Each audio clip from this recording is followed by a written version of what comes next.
আসসালামু আলাইকুম। বর্তমান দুবাইতে কি নিয়োগ চলছে আজকে আমি সেই লিস্টটি বলবো।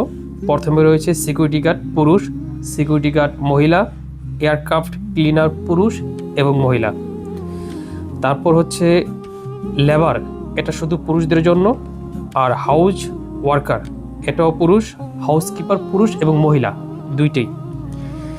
কিচেন স্টুয়ার্ড, এটা শুধু পুরুষ। মেশন, এটা শুধু পুরুষদের জন্য। Mason, shuttering, carpenter, steel fixture, plumber, pipe filter, helper পুরুষ। তো বর্তমান আমাদের যে নিয়োগগুলি রয়েছে তার মধ্যে মহিলা এবং পুরুষ দুইটাই রয়েছে। অল্প খরচে অল্প সময়ে বৈধভাবে দুবাইতে আসার এটি হচ্ছে একটি সুযোগ। কোম্পানি দুবাইয়ের সরকারি কোম্পানি ট্রান্সগার্ড কোম্পানি। আমাদের ঢাকা অফিসে ইন্টারভিউ চলছে। তো বিস্তারিত জানতে আমাদের সাথে যোগাযোগ করবেন স্ক্রিনে দেওয়া নাম্বারে। আসসালামু আলাইকুম ওয়া রাহমাতুল্লাহ।